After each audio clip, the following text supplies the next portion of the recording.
Get the book at AsapSCIENCE.com. With its stimulating effects, it's easy to understand why coffee is the second most traded commodity on Earth after oil. For many, it keeps us awake and moving through our busy days. But how does it work?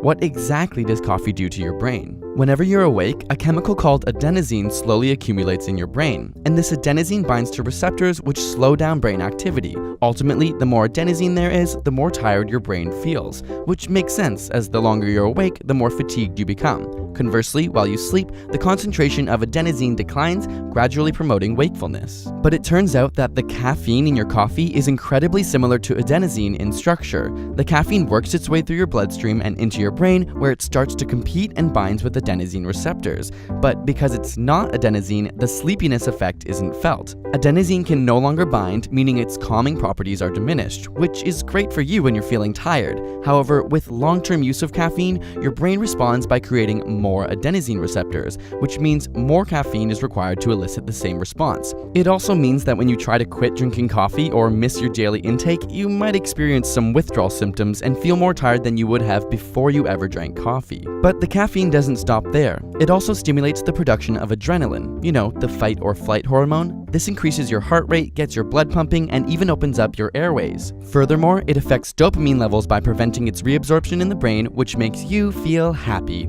In fact, this is the exact same thing that cocaine does, just to a lesser degree. It's a drug after all. This dopamine stimulation is also the aspect of coffee that makes it moderately addictive. So, can you drink too much coffee? It turns out there is a lethal dose of caffeine, which is somewhere around 150 milligrams of caffeine per kilogram of your body. This means if you weigh 70 kilograms, you would require 14,000 milligrams of caffeine to overdose. Put into perspective, an average cup of coffee contains roughly 150 milligrams of caffeine, meaning if you're 70 kilograms, approximately 70 cups of coffee would kill you. However, you'd have to drink those cups all at once, making it effectively impossible to overdose on caffeine from coffee, since you wouldn't be able to physically fit that much in your stomach.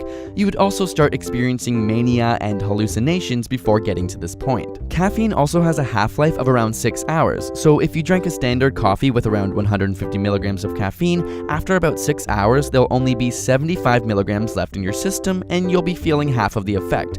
And 6 hours after that, you'll have 37.5 milligrams, leaving more room for adenosine to jump back into action, which is why you may reach for another cup throughout the day to maintain that glorious, alert, and energetic feeling. So drink up and enjoy the buzz while it lasts. And for all of you in school, while we know caffeine is key, so are good deals on textbooks. So we've teamed up with slugbooks.com to get you the cheapest prices for the books you need. All you have to do is head to slugbooks.com/AsapScience and search the ISBN number of the books you're looking for. Slugbooks will then compare prices from all across the net. Seriously, we know how expensive textbooks can be, so hopefully this will save you some money. Got a burning question you want answered? Ask it in the comments or on Facebook and Twitter. And subscribe for more weekly science videos.